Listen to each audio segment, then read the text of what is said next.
Today I have with me two different grinders.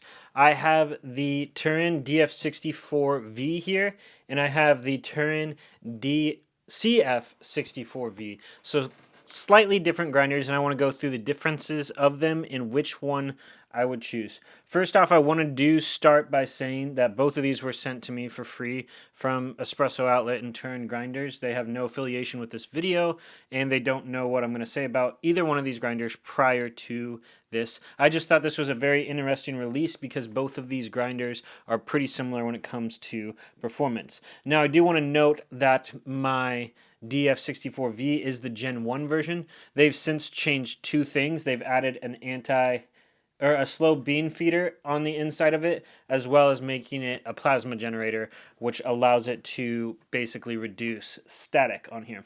Both of these come in around the $500 to $600 price point. Sometimes it's kind of hard to tell because they have pre-sales and things like that on them. Both of these contain 64 millimeter flat burrs, and also both of these burrs are the DLC coated burrs, which can be changed out for SSP burrs if you would like to down the road. Both of these are single dosing grinders, so basically the goal is to put in whatever you put in, you get out that way. So I want to go over the features of the DF64V real quick on the end here. It kind of looks like the Lagome Mini. Both of these function kind of the same, so they have a variable RPM here on the side, and that variable RPM goes between 1800 and 600, and the variable RPM on the CF64V, the one on the left here, right here, whatever, that one goes from 600 to that one goes from 800 to 1800 versus 600 to 1800. Most likely that's to prevent stalling or any issues like that. This one also has kind of a little stand for your catch cup right here. I also have the 3D printed ones by Portakeeper 2 as well, if you want an all black thing. It also has a matching wood top to it here, but I have since lost it and switched out to the Portakeeper one. On top of here, it has an popcorn popper thing on the lid here, which I found out that you can just leave it like this and just hand bellow it, and that works as well. It works super well. You just simply click I'm going to put the catch cup underneath of it. Click that button, and it will ramp up to speed. Very easy to adjust the grind setting with the stepless adjustment here. And you can also remove the chute on here, so it's super easy to clean and super easy to use that way. I'm going to go ahead and put that back in. They've made, if you've seen any issues or videos of people complaining about this grinder, they most likely have the Gen 1, the very, very early Gen 1 version, which I currently have, and I have had in the past, and it had issues with stalling. This one has given me zero issues since then. So moving on to the CF64V, you have that same variable RPM dial on the side here, going from 1800 all the way to 800. It actually does feel, no, it's the same. And then on the side here, you have another power button. So there's two power buttons here. To run it, you have to simply click over there on this side of it, and on the other side. So it's kind of a dual stage thing. So the nice thing about that is you can either leave it on one side of it here, and then just kind of choose whichever power button you want. So since this is a pressed in one, as soon as I flip this switch, it's going to start grinding, which works out super well. The little hopper here, or the bellows on top of it here, and then you have kind of an anti-popcorn mechanism on the inside of it. To get to the burrs on the DF64V, you simply just unscrew it that way. This one has a magnetic piece here, and then it uses some hex screws to get on the inside of there, and I believe it includes an Allen key with it. It's got a nice little stainless steel cup. This one also allows you to put a portafilter here on these hooks as well if you have a standard 58 millimeter portafilter. It's got nice rubber pads too as well. And the most recent update I can't remember if this is on the DF64V or not, but on the CF64V it has a knocker here on the side, so you simply press that and it gets all of the grounds out. Now, one of the key differences in these two grinders is the fact that the DF64V has the flat burrs mounted horizontally. So if you think of the burrs, the two flat burrs being these, they're mounted like this in the DF64V versus on the DF64V has them placed like this. The CF64V has them more vertically as well. It also has an auger on here to kind of help feed the beans in and pre-break them into the grinder as well. So I want to go ahead and just run a few coffee beans through them, and I do want to note there is going to be a lot more static on the DF64V because it does not have that plasma generator, so try not to look into that too much in regards to the purchasing of it. But I wanted you to be able to hear it a little bit.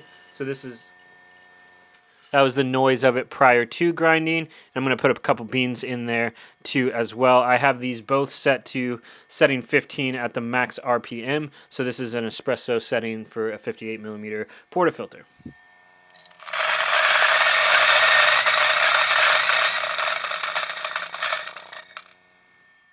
And there you go. There you have it there. And there is definitely a lot of static that's already built up on the inside of the grinder just from that one thing. But again, try not to look into that. And now we're going to go ahead and turn on the CF64V. And again, 1800 RPM. It's best to start this grinder, get the burrs fully up to speed before grinding.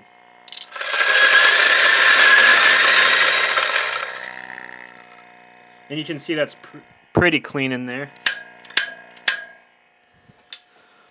So it works pretty well, and it's pretty clean, and gives you zero issues. Now, kind of moving on to the performance of them, one of the nice things that I found in testing these is when you have the grind setting set, it's pretty universal from grinder to grinder. So both of these are set at 15, and I think these came out within like a second or two on the shots between the two.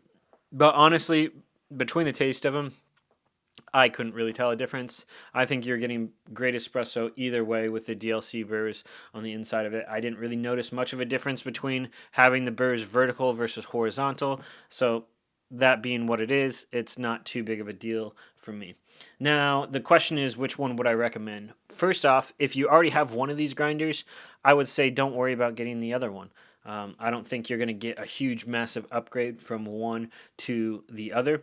I think, the first thing you got to think of is aesthetic-wise, which one do you prefer? If you prefer kind of the more sleeker look of the DF64, it sits a little bit smaller and takes up a little less space than the CF64.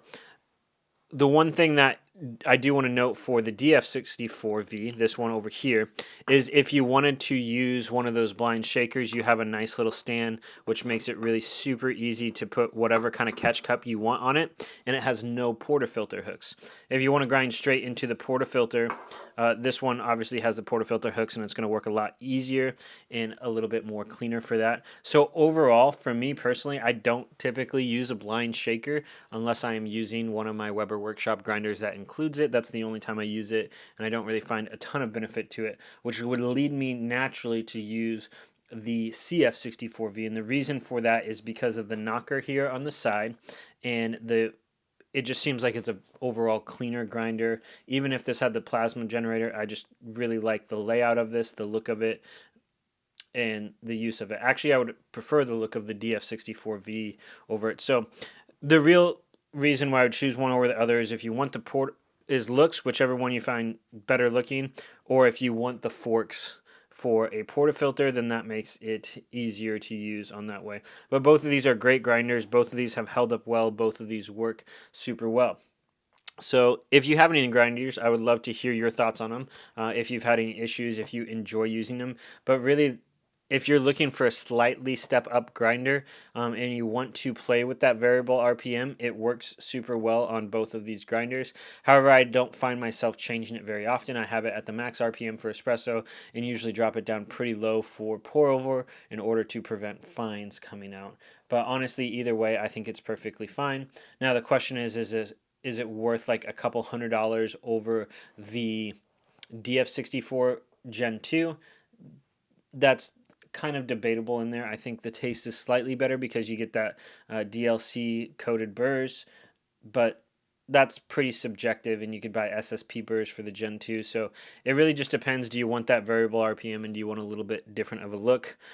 All of the turn grinders I've ever used have always worked phenomenally, and I've been very, very happy with each and every one of them. So if you have any questions, if you want to know anything more about these grinders, let me know. Drop a comment below, and I want to thank you so much for watching.